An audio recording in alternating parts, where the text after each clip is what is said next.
朋友们好，欢迎回到江峰世界。4月3号，新华社官宣，中央政治局委员、中央农村工作领导小组副组长马兴瑞涉嫌严重违纪违法，接受中央纪委国家监委审查调查。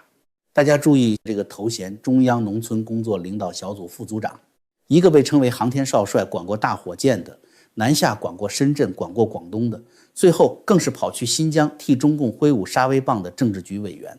最后的落点居然是去管农村工作。但这还不是最狠的，最狠的是这个头衔中南海偏偏死死捂着掖着，拖到落马的时候才第一次让他公开见光。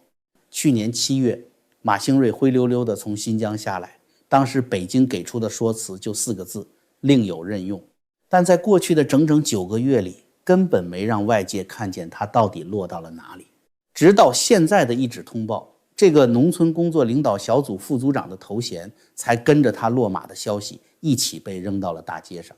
这就是中共官场最典型、最阴狠的黑箱操作。你把一个边疆一把手拿掉，总不能在人事安排上完全悬空，所以就给一个中央层面的虚位，级别上让你有个落点，组织手续上说得过去，但是绝不公开，连公开露脸机会都没有的虚位上。目的很简单，就是先切断你跟底下所有人的物理联系，让你连打招呼、发号施令，甚至销毁证据的渠道都没了。这样才有充裕的时间慢慢去端你的弟弟，抓你的秘书，抄你的钱袋子。这一手其实也是一封发给整个官场的暗号。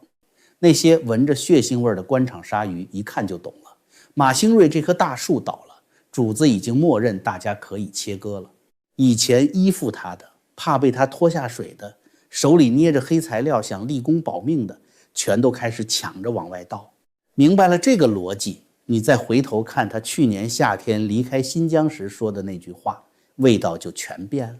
新疆日报当时记录了他告别会上的原话：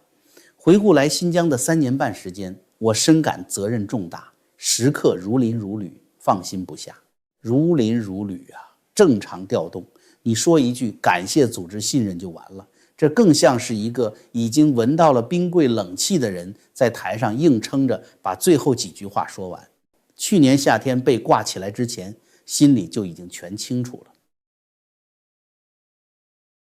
所以后面的事就没有什么可突然的了，就是先拆周边，先旧账，先拔边上的钉子，最后才轮到马兴瑞本人。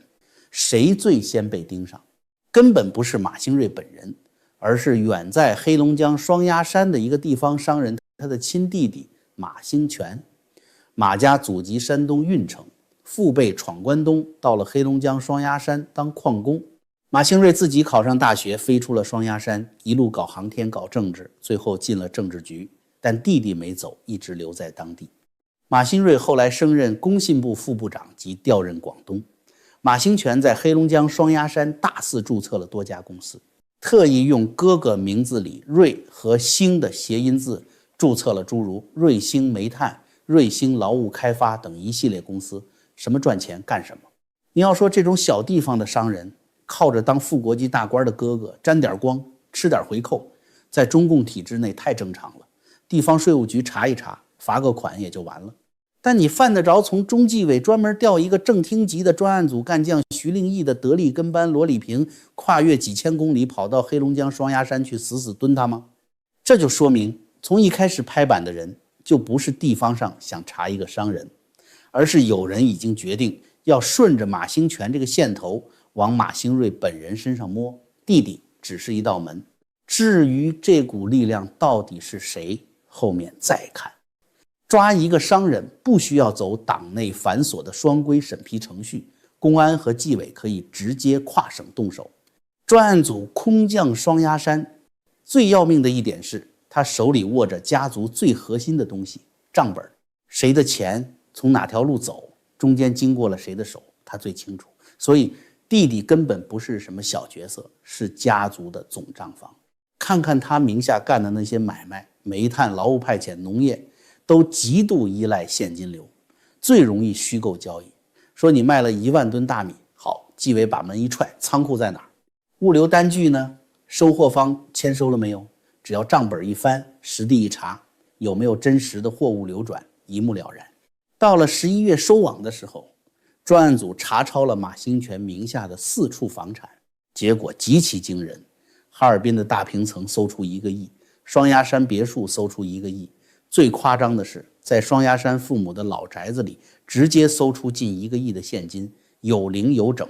这是没有任何商业逻辑能够洗白的铁证。所以马兴全这条线就是那把刀最早插进去的地方。弟弟手里的账本一开，后面的人就一个都跑不掉了。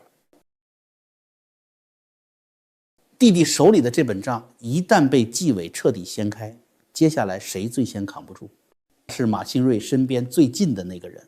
爆料里反复出现了一个名字，李光禄，马兴瑞的贴身生活秘书。领导每天见谁不见谁，什么时候出门，什么话是谁递进来的，什么东西是谁送到家门口的，这种贴身的人全知道。他就是领导的影子、门房、钥匙。外面甚至有一条很离奇的传闻，说李光禄当年之所以能被选到马兴瑞身边，是因为他满足了某种极其特殊的身体条件。这个说法真假暂且不论，但它至少说明一点，这个人绝非普通秘书，而是被放在了最贴身、最核心的位置上。外面的账一旦被查实，李光禄管的是里面的人路，马上就会明白，纪委手里已经攥住了资金链的铁证。你这个时候再死扛，是去陪葬，先开口就有机会把自己摘出来。所以弟弟一倒，秘书这条线几乎是必崩的，因为他算得清这笔账。而李光禄一旦开口，整个案子的性质也就彻底变了。账本能告诉你钱走了多少，从哪条路走，最后落到了谁手里。可贴身秘书能交代出来的是账本上根本写不出来的那一层。这笔钱到底是谁点头的？是谁来递的话？哪一次饭局？钱路暴露了，你还能狡辩说是家属在外面胡作非为。可人路一旦打通，你再想说自己毫不知情，根本没人信。马兴瑞也就从可能有经济问题，瞬间变成了整个人被看穿。到了这一步，后面的事就水到渠成了。因为钱路已经露了底，人路也已经接上，接下来中纪委真正要查的就不再只是马兴瑞有没有拿钱的问题了，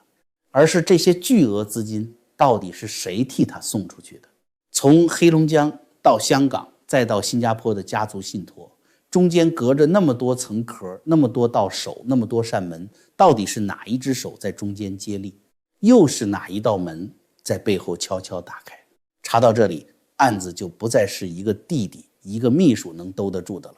他马上就会触碰到一整条替副国级大员洗路、护路、开路的利益链。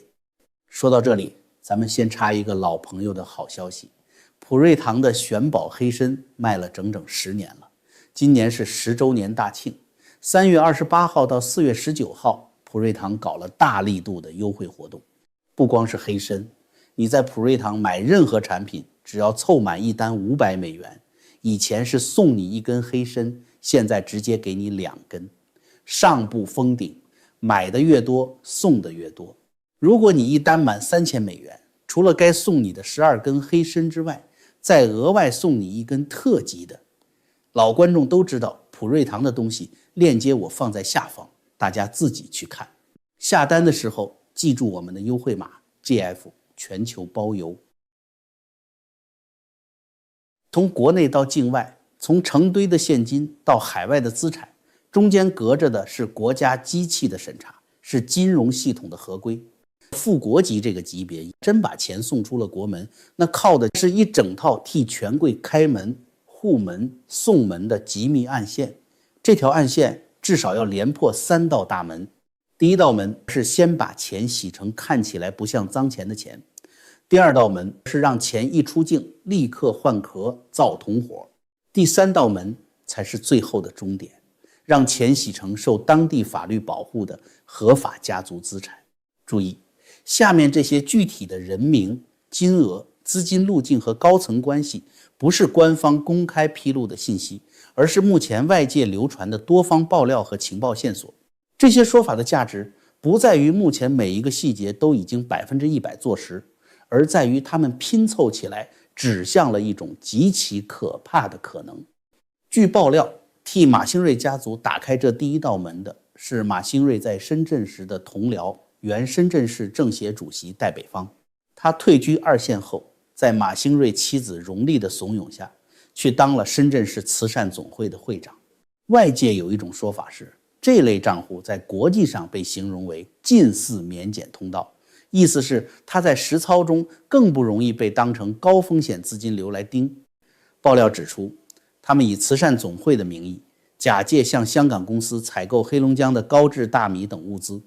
堂而皇之地把巨额资金打往境外。而实际上，在黑龙江负责供货的，据称正是亲弟弟马兴全实控的农业企业。另有爆料甚至提到，山东的济南高新控股曾给这个利益集团在新疆的项目提供了高达16个亿的资金。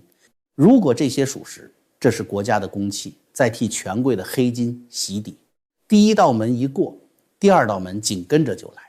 钱一旦到了境外，绝对不能以原来的身份裸奔。所以第二道门的核心任务就是立刻换壳。据海外情报爆料，马兴瑞的妻子荣丽在香港玩了一手极其隐蔽的金融操作。有说法称，他曾通过特定渠道购买了多份英国保诚 Prudential 的巨额保单，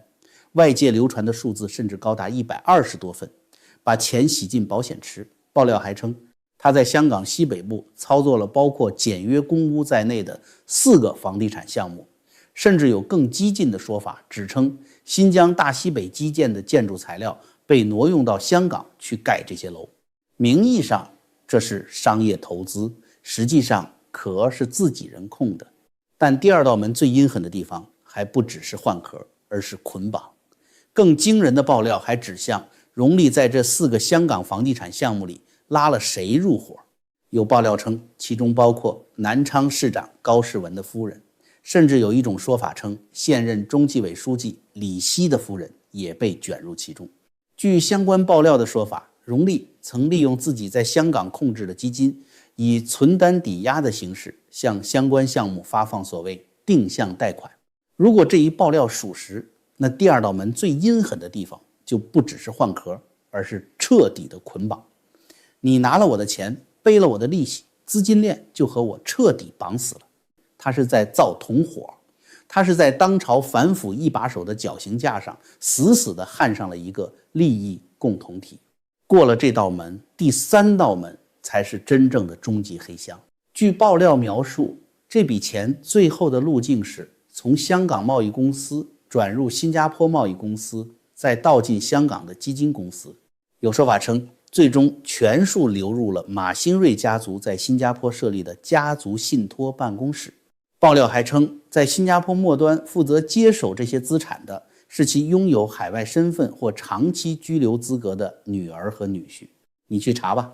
查到的已经不是老宅里的现金墙，而是一套无懈可击的离岸股权安排。走到这里，钱就像是被重新投胎了一次。所以大家现在回头看看这条暗道，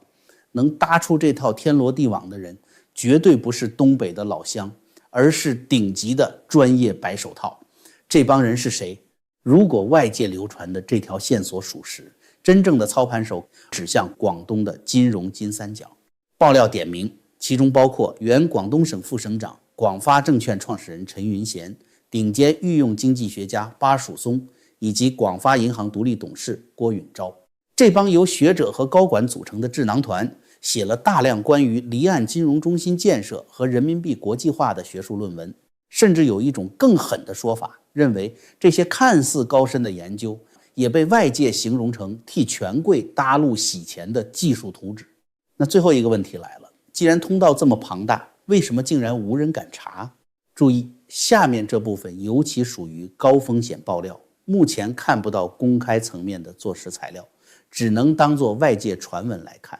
有爆料称，马兴瑞家族早年曾帮彭丽媛的弟弟处理过案件，借此搭上了关系。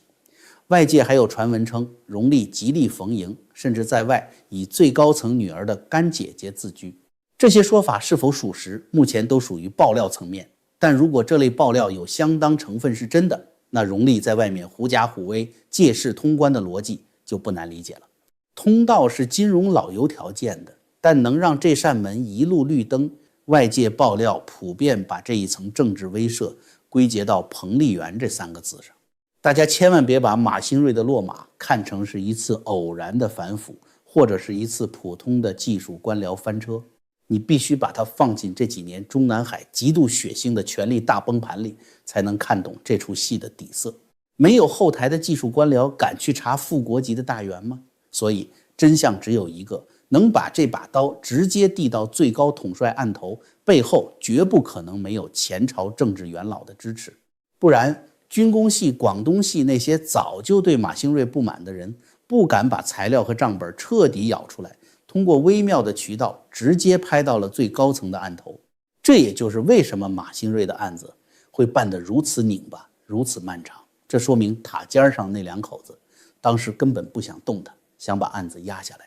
想慢慢消化。可是元老们操纵着外围，今天抓他弟弟，明天翻他秘书，一步步把马兴瑞的洗钱网络扒得底裤都不剩。他告诉了全党上下一个最可怕的现实，最高层的宝座是真的开始晃了。他已经不再是那个一言九鼎，想保谁就能保谁的绝对独裁者了。如今他最大的麻烦早就不是外面的反华势力了，而是他自己赖以生存的这套系统里，已经有人开始互相撕咬，开始不再替他守门了。这才是大傻江青时最沉闷的一记丧钟。感谢收看本期江风世界，咱们下期见。